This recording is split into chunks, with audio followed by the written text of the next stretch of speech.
St. Kitts and Nevis will receive more than 11,000 doses of the Pfizer COVID-19 vaccine from the United States of America. The United States on Wednesday announced the shipment of the Pfizer vaccine to 6 Caribbean Community CARICOM countries.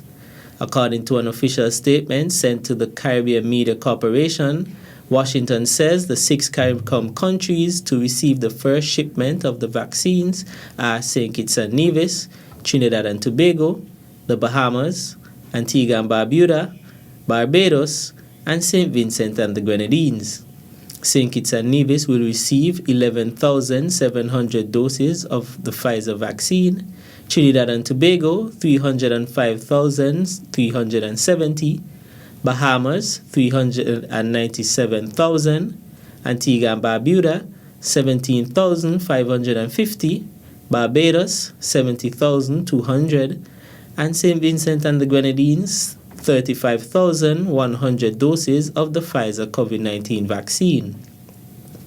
At a virtual forum hosted by the Organization of American States in March, the Honorable Mark Brantley, Minister of Foreign Affairs in St. Kitts and Nevis, indicated to the United States that having benefited its other 2 borders, Mexico and Canada, it would be useful to think of its third border, the Caribbean.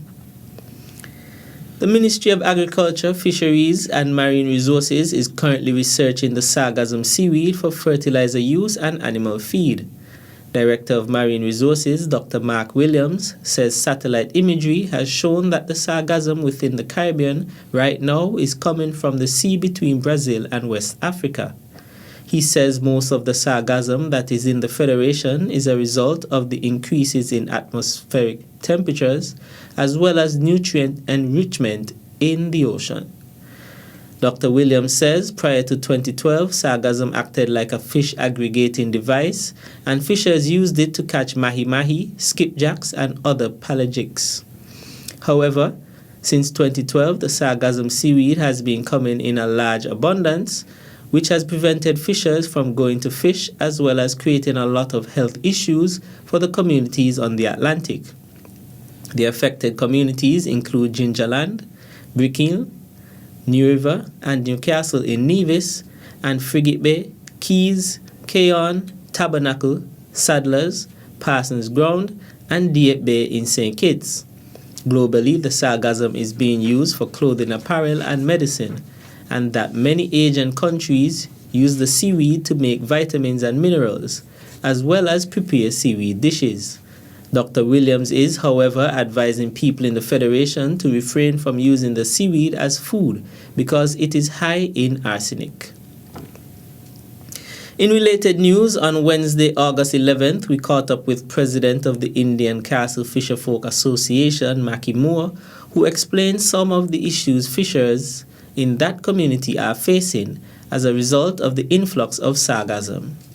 This is the gateway to one of the best fishing ground in Nevis, and it's one of the very few areas in Nevis that you require a vehicle to pull you from the sea after you finish a voyage, and that has become very difficult, especially when you have a large influx of sargassum.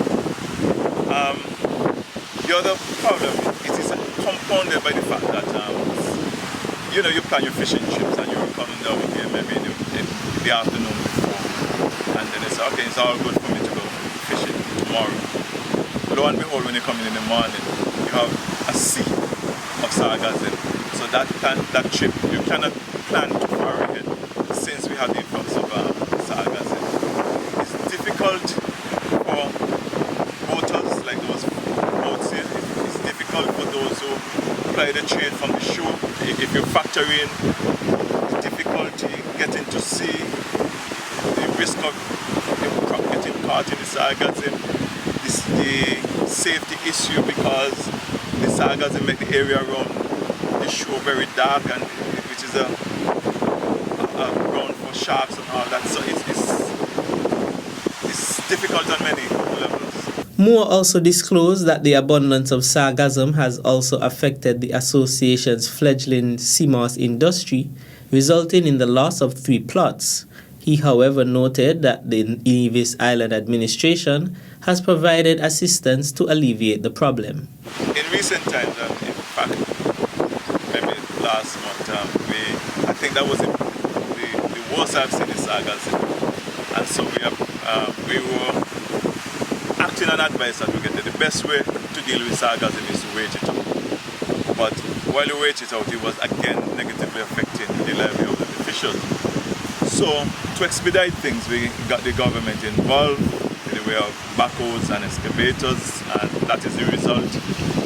We cleared the area, and that we know that was just a temporary fix, just that to bridge that gap for the officials that could, have their livelihood attended to. But we know it was not a long-lasting solution, but yes, they assisted us in clearing the area. It took them almost a week to get it cleared, actually. In the water, sargassum is harmless to humans. However, once it lands on the beach and starts to decompose, breathing in the toxic gases may cause respiratory, skin, and neurocognitive symptoms in people who come in close contact with the degrading sargassum. Still to come? However you view teaching, that is how you're going to teach. So, I'm hoping that you indeed have a positive outlook on who a teacher is. The details right after this break. The Nevis Water Department is getting ready to launch a new app, making it easier for customers to pay online. We've heard all the complaints, and the department has made moves, made calls to build a platform that will be easily accessible for our customers. We are getting ready to launch our ePay app. Yes, you've heard right. ePay is coming soon to the Nevis Water Department. Stay tuned. Keep your ears and eyes locked. The Nevis Water Department is here to provide you with exceptional service.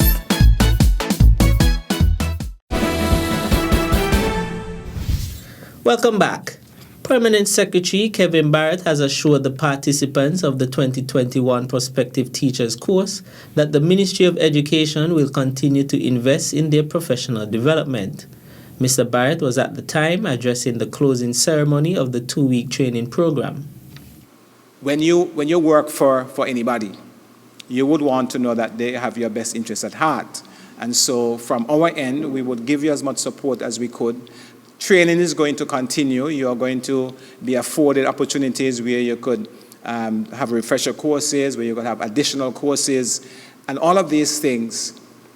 We are investing in you because what you do is like nothing else. Teachers are like no other profession.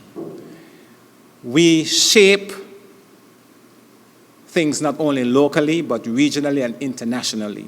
That is how powerful teachers are. Some of the greatest individuals, no matter what sphere, no matter what field they are in, they would often say that they base their success in whatever field they are in on somebody who would have taught them. Barrett admonished the 33 prospective teachers to take the vocation of teaching seriously. I am hoping that, yes, indeed, you learned things here that would make you better individuals, and not just teachers, but better individuals, because you are going to be impacting lives from here on in. You are going to see potential in little children that they don't see in themselves. So you would have to be that individual to harness that potential and get those children to reach to the next level, because they are young, their minds are impressionable, and you would have that practically in your hand. What you do to these youngsters are going to be very, very important. However you view teaching, that is how you're going to teach.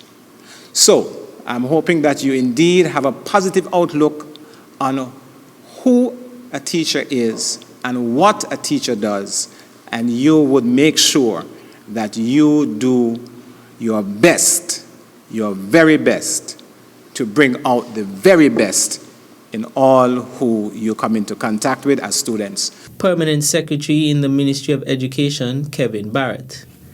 The Ministry of Human Resources is informing that persons are invited to apply for the United Kingdom's Chevening Scholarship. The Chevening Scholarship Program offers students the opportunity to pursue a fully funded master's course at a UK university. The Chevening Scholarship includes fully funded tuition fees to your chosen university, living expenses for the duration of your studies, and a return flight to the United Kingdom. Additional benefits include access to exclusive events across the United Kingdom and joining an international Chevening network. Interested persons must apply by November 2nd, 2021. Visit the website www.chevening.org to apply and to access additional information. That's it for this edition of the Nevis Newscast. I am Siobhan Walwyn. On behalf of all of us here at the Department of Information, thank you for viewing.